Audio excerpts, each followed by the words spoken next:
Feel the difference between real and fake sympathy. You feel real sympathy for the woman watching her place of work get destroyed. I was here working and we didn't leave and close the store down, but they didn't have to burn out the store like that. This is our home. Y'all is destroyed. Y'all is destroyed the neighborhood. Stop the violence, please. We don't need this. Terrible. You feel real sympathy for the anguished veteran watching his city burn. I love my country. I love my charm city, and I'm an American. I'm not black, white, red, or yellow, nothing. I am American. Real sympathy is for the mom trying to pull her son away from a doomed future. You want to be paid? Take off. You want to be out here doing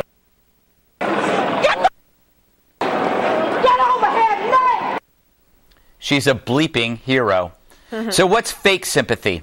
Well, attributing the riots to rage despite the glee, the laughter, their age. Fake sympathy sells the myth of a city that snaps when the attacks were actually planned.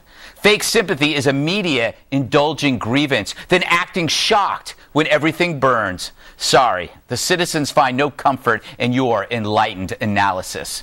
Fake sympathy are the politicians demanding more cash as they ignore the underlying crisis. They prefer money over morality. It's the benevolent racism shielding decline with a demand for more, in effect rewarding destruction. Fake sympathy are the creeps who find the word thug more evil than rioting, or slime like Salon's Benji Hart, who claimed destruction is a legit tactic. Benji, tweet your address so we can try it out on you. All this sympathy is fake because its purveyors pretend crime is rooted in anger, not opportunity. Anger exists, but those who care don't torch their town. They operate within a morality that guides their actions. Good people suddenly don't turn bad.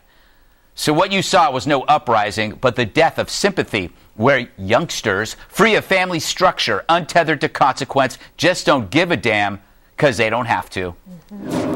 KG, you're a mom. So true. I am. I'm gonna let's show a little bit of that mother explaining her actions, who publicly went after her kid. And then I want to go to you.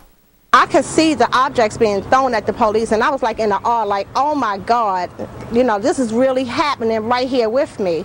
And lo and behold, I turn around and I look in this crowd, and my son is actually coming across the street with this hoodie on and a mask.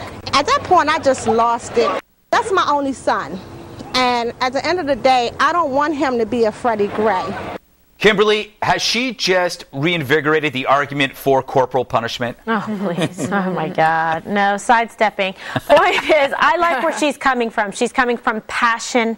She has a tremendous love for her son. She said, that is my only son. She wants to see him go on to have a great future in America, not be collateral damage or a victim of consequence because he was in the wrong place at the wrong time, part of the problem, committing acts of violence against the police department. That does not, we've learned this lesson when we were little, right? Like, two wrongs don't make a right. Freddie Gray died. Let's investigate it. Let's find out why. Let's make sure it doesn't happen again. Put a stop to it. Are there rough riots going on? What's happening? Let's find out. Let's do it the right way, because we do have laws in place to redress these kind of wrongs. She's doing what she can as a parent, which is another part of the equation, to make sure that she is living a life of consequence and that her son doesn't learn the lesson in this moment in time that it is okay to commit acts of violence and damage other people's property. That's what she's trying to teach him. That's tough love. You know, the most powerful thing I heard from her was she didn't want her son to be Freddie Gray. Yeah. That was pretty awesome. And I just think what Kimberly said is so on target, and I hear it from her as a mom, but I just feel it so deeply myself that, you know, it was so important for her to make a clear statement to her son, but I think to children all over this country who come from single-parent families and who may have been enticed, whether it's by gangs or, you know, emails and all the Twitter that was going on. You know what, this is foolish. This is a way to destroy your future. Yeah. Now, I do have an argument with you, Greg. I don't think this was anything to do, actually, with Freddie Gray. See, I think that's a distortion of the media. I think these were kids who were acting out, exploiting, taking advantage of this opportunity to engage in violence. I agree completely. Okay. All right. Yeah, I do.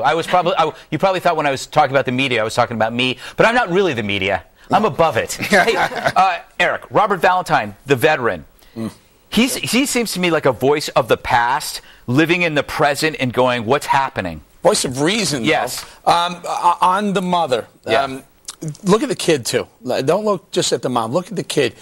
You could tell he knew he was wrong. Yes. This wasn't a kid who's lived a life of a bad kid, or as President Obama uses the word, a thug. It was a kid who probably started to go wrong right there, and she stopped it in its tracks. She shut it down. Awesome. She shut it down right away, and that's what you need. Bring in the moms. I totally agree. On the salon piece, burning police property is a legitimate political strategy. Lamont Hill saying their riots are not riots, but they're just an uprising. Nothing says social justice like, burning out a building or flipping a police car. What's wrong with Lamont? What is wrong with those? Yeah, but the funny thing is, CVS isn't run by cops. No, I mean, and who's it serve and who works there? Yes. And guess what? It's franchised, probably black-owned.